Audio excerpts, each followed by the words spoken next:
Imagine waking up one morning to the news. Iran has launched a missile. Israel retaliates. And the United States? They're already in motion. The world is on edge. But here's the real question. What do the billionaires know that we don't? The rest of us are scrolling through social media or sipping coffee, pretending everything's fine. Private jets are quietly lifting off. Not from just anywhere, but from remote locations. Disappearing into the skies without a trace. And here's where things get eerie. In the past year, there's been a silent migration.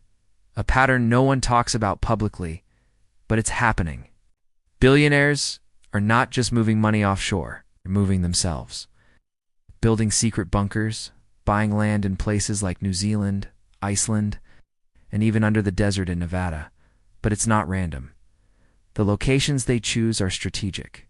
Outside NATO's conflict zones, far from radiation, fallout projections, close to clean water sources, and most importantly, outside the reach of mainstream chaos, it's not paranoia, it's preparation. And then there's the money trail. Defense contractors have reported mysterious private purchases of military-grade supplies. Not governments, not militaries, individuals. And they're not ordering things for protection. We're talking surveillance systems, private missile defense tech, and biological hazard prep kits. People think it's just rich people being extra. But here's the thing. Billionaires don't gamble. They move when they know something, and what they know is maybe terrifying. You see, months before any official announcement of escalations, in the Middle East, there were encrypted transactions coming out of Dubai, Tel Aviv, and Washington. Hidden behind shell companies, but traceable through blockchain activity. Huge sums moved overnight, as if someone knew something big was coming. Coincidence? Or controlled leakage? Now think about this.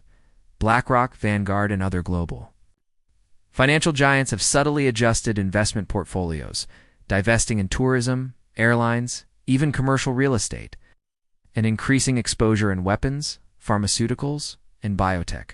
Quietly. No press. No announcement. Just numbers, and numbers don't lie. Meanwhile, the public narrative stays calm.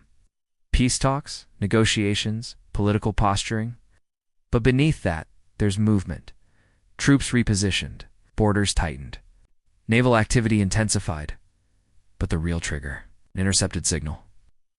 U.S. intelligence picked up a digital footprint traced to Tehran. A potential cyberstrike protocol. It wasn't confirmed, but it was enough to change everything behind the scenes. And suddenly, you notice how silent the billionaires get. No interviews, no appearances, just silence. That's when the leaks start. A former contractor reveals that a facility in Montana, originally meant for agricultural research, has been converted into a subterranean city.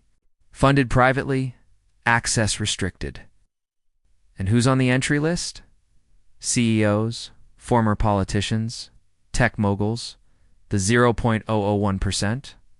And then there's Project Exodus, not a myth, not a conspiracy theory. A real program developed in parallel by multiple governments and private investors. Its goal? Establishing a self-sustaining settlement off Earth? Yeah, you read that right. Mars? The moon? Maybe not now, but preparations are already in motion. Elon Musk hinted at it. Bezos teased it. But the rest? They're not talking. Because it's not about exploration anymore. It's about escape. Escape from what? From a world spiraling into something they can't control. Nuclear threats, economic collapse, climate instability. And yes, a war that could erupt in hours and go global in days. And here's the craziest part. You're not invited. None of us are. These are not safety plans for the world, or lifeboats for the elite. If you're wondering why nobody's telling you this, well, imagine what would happen if they did. Panic, markets crashing, a social collapse, so they keep smiling on TV. While they stockpile oxygen tanks, clean food reserves, and blueprints for underwater bunkers.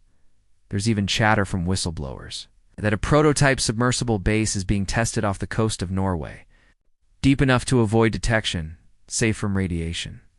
Fully autonomous for 5 years, and funded, once again, by anonymous donors, except we know who they are. Same names, same networks now. What most people completely miss: the war between Iran and Israel is not just about ideology or territory. It's about control of energy routes, of data cables under the sea, of influence over artificial intelligence infrastructure in the Middle East. What's really at stake isn't just military dominance. It's control of the future itself. And the U.S., always watching, always listening. But this time, they're unusually quiet. Because if a proxy war escalates into full conflict, they're not just defending allies. They're defending global assets, data centers, oil lines, quantum communication hubs. And if you don't think billionaires are aware of that, you're not paying attention. These people fund the tech companies that run the infrastructure. They're not waiting for CNN to break the news. Getting briefed in closed-door meetings with national security advisors and intelligence consultants. They see the dominoes falling before the first one even tips. So what do? They vanish, relocate their families, encrypt their communications, liquidate volatile assets, disappear into safety zones. Some fly to private islands, others lock themselves in luxury bunkers with biometric doors and self-generating power supplies. And some, the boldest, leave Earth entirely, because in a world heading toward irreversible change, those who can afford to leave, well, the rest of us, are just watching the countdown, and most won't even know it started till it hits zero.